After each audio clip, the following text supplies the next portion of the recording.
Imagine immigrating to America at 16 years old. You don't speak English. Your family is so poor you're on food stamps. You clean floors to help pay rent. You teach yourself to code from library books because you can't afford computer science classes. You apply to Facebook for a job. They reject you. You apply to Twitter. They reject you, too. Then you build a simple messaging app that does one thing well. No ads, no games, no gimmicks. Just messaging.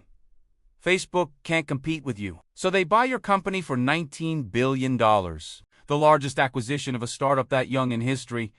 And you never took a single venture capital dollar. This is the story of Jan Koum and Brian Acton, the founders of what? It's one of the greatest immigrant success stories in tech history. And it proves that sometimes the best revenge is building something so good that the people who rejected you have to write you a check for billions. Let's start with Jan Koum because his story is almost unbelievable. He was born in 1976 in a small village outside Kiev in what was then Soviet Ukraine. His family was poor, really poor. They lived in a tiny apartment with no hot water. His dad was a construction worker. His mom was a homemaker. And they were Jewish in a place where being Jewish meant you faced discrimination constantly. When Jan was 16, his mom decided they had to leave. The Soviet Union was collapsing. Anti-Semitism was getting worse. There was no future there. So she took Jan and they immigrated to Mountain View, California. They left everything behind. His dad stayed behind and they never saw him again. He died 5 years later and Jan couldn't afford to go back for the funeral. Mountain View sounds nice, but they arrived with nothing. No money, no English, no connections. They moved into a small 2-bedroom apartment. Jan's mom got a job as a babysitter. Jan swept floors at a grocery store. They relied on food stamps to eat. The government subsidized housing vouchers kept them from being homeless. This was 1992, and Silicon Valley was just starting to boom, but the Koums were UNT part of it. They were barely surviving. Jan was obsessed with computers, even though he'd never really used one. In Ukraine, computers were rare and expensive. But in Mountain View, the library had computers anyone could use for free. Jan would go there every day after sweeping floors and teach himself programming. He bought used computer manuals from a bookstore and studied them like textbooks. He had no formal training. No classes. Just books and library computers, and a desperate desire to build something. When he turned 18, he enrolled at San Jose State University to study computer science, but he couldn't afford to stay. He was working full-time to help his mom, and going to school was too expensive. So he dropped out. Most people would see this as failure. Jan saw it as temporary.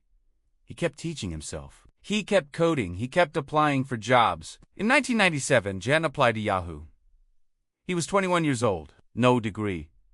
Self-taught programmer. Immigrant background. Yahoo hired him anyway. This changed his life because at Yahoo he met Brian Acton. Brian was another engineer. He'd gone to Stanford. He was from a middle-class American family. On paper, they had nothing in common, but they became close friends.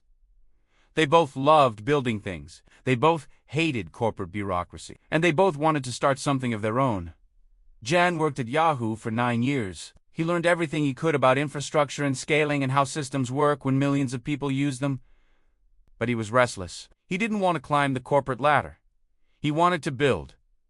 In 2007, he quit. He took his savings and bought a ticket to South America. He spent a year traveling and thinking about what he wanted to do next. In 2009, he came back to California and decided it was time to start a company. He had an idea for an app. He bought an iPhone and started playing with it. The App Store had just launched a year earlier. Smartphones were still new. And Jan noticed something. The iPhone had a status feature. You could update your status and your contacts would see it. But there was no easy way to message people directly. SMS, text messages cost money, especially internationally. Jan thought, what if there was an app that let you send messages for free using the internet, just messages? Nothing fancied, no games, no social network, just a simple messaging app. He started coding it in his small apartment. He called it WhatsApp. The name was a play on WhatsApp and it fit perfectly. Brian Acton had also left Yahoo. He was looking for what to do next. He applied to Facebook in 2009. They rejected him. He tweeted about it. Facebook turned me down. It was a great opportunity to connect with some fantastic people, looking forward to life's next adventure. He applied to Twitter too. They also rejected him. He joked later that getting rejected twice was the best thing that ever happened to him. Jan showed Brian the WhatsApp prototype. Brian loved it. He joined as a co-founder. They both invested their own money. No VCS, no investors, just their savings from Yahoo. They launched WhatsApp in the App Store in 2009. It cost 99 cents. Not because they wanted to make money, but because paid apps ranked higher in the App Store back then. The first version wasn't even a messaging app. It just let you update your status, and it flopped. Almost nobody downloaded it. Jan and Brian thought about giving up. But then Apple released push notifications. This changed everything. Now WhatsApp could alert you when someone sent a message. Jan rebuilt the app around messaging.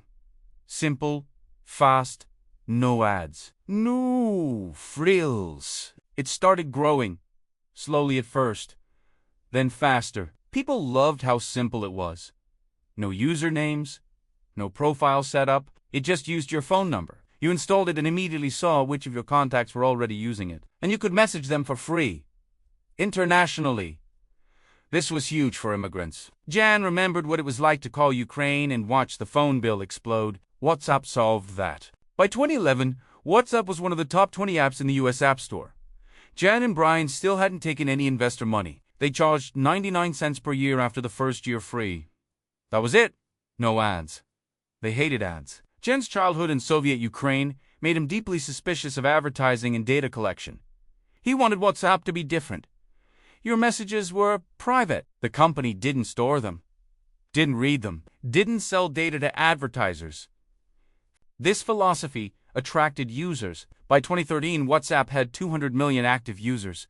The company had 50 employees. They'd taken one round of venture funding, $8 million. That was it, and they were processing more messages per day than the entire global SMS system. They were disrupting telecommunications, and they'd done it with a tiny team and almost no money. Facebook noticed. Mark Zuckerberg tried to build Facebook Messenger to compete, but WhatsApp was simpler, faster, more private. People trusted it more. Zuckerberg realized he couldn't beat them, so he decided to buy them. In February 2014, he made an offer. $16 billion in cash and stock, plus $3 billion more if WhatsApp hit certain growth targets. Jan Koum was negotiating the deal in the same building where he used to stand in line for food stamps. The irony wasn't lost on him. He'd gone from welfare recipient to signing a $19 billion acquisition in the same town. Brian Acton's share was $3 billion. The guy Facebook rejected in 2009 had just become a billionaire by building something Facebook had to buy. The deal closed and WhatsApp became part of Facebook. Jan stayed on as CEO. The app kept growing. By 2016, it had 1 billion users. By 2022, billion. Today, it's the most used messaging app in the world outside of China. And it still doesn't have ads. Though that might change. Jan Koum left Facebook in 2018. He disagreed with how Facebook wanted to monetize what he didn't want ads. He didn't want to harvest user data. He walked away from hundreds of millions in unvested stock because he wouldn't compromise his principles. He's worth between $8 and $10 billion now, and he's mostly retired. Brian Acton also left Facebook in 2017. He was frustrated with the direction of the company. He gave back over $800 million in unvested stock to leave early. He then invested $50 million of his own money to start Signal, a privacy-focused messaging app that's even more secure than WhatsApp. He's worth about $3 billion. Here's what makes this story so powerful. Jan Koum came to America with nothing. Literally nothing. Food stamps, cleaning floors. Taught himself to code from library books. No connections, no degree, no rich parents, just raw determination and a belief that he could build something valuable. When Facebook and Twitter rejected Brian Acton, it felt like failure. But those rejections freed him up to build WhatsApp. If Facebook had hired him, he'd have been an employee working on someone else's vision. Instead, he co-founded a company that Facebook paid $19 billion to acquire. The lesson isn't that you need to be an immigrant or poor to succeed. The lesson is that your circumstances don't define your potential. Jan Koum could have stayed poor. He could have blamed the system. He could have given up. Instead, he learned to code at the library. He built something simple that solved a real problem. And he stayed true to his values, even when it would have been easier to compromise. WhatsApp's success wasn't about fancy technology or disruption. It was about making messaging simple, fast, and private. That's it. No ads, no games, no bullshit. Just a tool that worked. And billions of people wanted that tool. If you're struggling right now, remember this. Koum was on food stamps in Mountain View, California, the heart of Silicon Valley. He wasn't born into tech wealth. He wasn't given opportunities. He created them. By learning. By building. By refusing to accept that his starting point determined his ending point. And Brian Acton got rejected by Facebook and Twitter. Those rejections weren't the end. They were redirections. Sometimes, not getting what you want is the best thing that can happen, because it forces you to build what you need. $19 billion. From food stamps to one of the largest tech acquisitions in history. That's not luck. That's what happens when you combine skill, timing, and the refusal to quit even when everything says you should.